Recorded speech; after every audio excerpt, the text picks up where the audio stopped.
Alas 12:07 ng tanghali sa ating mga balita. Humina na bilang severe tropical storm ang bagyong Uwan na ngayon ay nasa labasan ng Philippine Area of Responsibility. Para sa update, makibalita tayo mula kay Charmaine Varilla ng Pag-asa Weather Forecasting Center. Magandang tanghali, Charmaine. Yes, magandang tanghali po sa lahat ng ating mga tipahinig at po kayo patuloy na humina itong si Bagyong Uwan. At ngayon ay nasa kategorya na nga lamang ng severe tropical storm sa labas ng ating PAR. At huli nga itong namataan sa layong 370 kilometers kanluran, hilagang kanluran ng Calayan, Cagayan. May taglay na lakas ng hangin na maabot ng 110 kilometers per hour malapit sa sentro at mga pagbugso pa na maabot hanggang 135 kilometers per hour. Patuloy nga ito kumikilos pahilaga-hilagang kanluran sa bilis na 10 kilometers per hour. Yung radius nga na malalakas na hangin ito maabot pa rin ng 550 kilometers. At base sa nakikita nating senaryo ay muli itong papasok o mag-re-entry sa loob ng ating Philippine Area of Responsibility.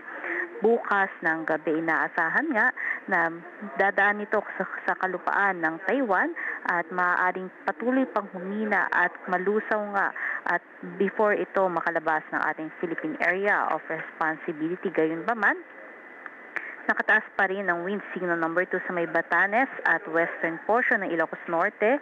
Signal number 1 naman sa may northern and central portions ng Cagayan including Babuyan Islands, Apayao, Abra, Kalinga, western portion ng Mountain Province, maging dito sa may northwestern portion ng Benguet, iba pang bahagi ng Ilocos Norte, Ilocos Sur, northern and central portion ng La Union at western portion ng Pangasinan.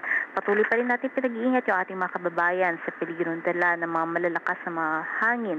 Samantala, in terms naman ng mga pag-ulan, asahan pa rin na meron pa tayong malalakas na pag-ulan ngayong araw dito sa may Ilocos Sur, La Union, Pangasinan at Benguet.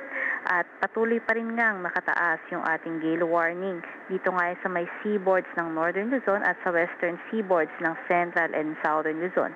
Kaya inaabisuhan pa rin natin yung lahat ng sasakyang pandagat sa mga areas mentioned na kung maaari ay pagpaliban muna ang paglalayag. At dahil nga sa malawakang sakop ng hangin itong si Bagyong Uwan, ay inaasahan nga na makakaabot yung mga pagbugso ng hangin nito outside areas wind signal dito sa may parte nga ng Visayas ngayong araw.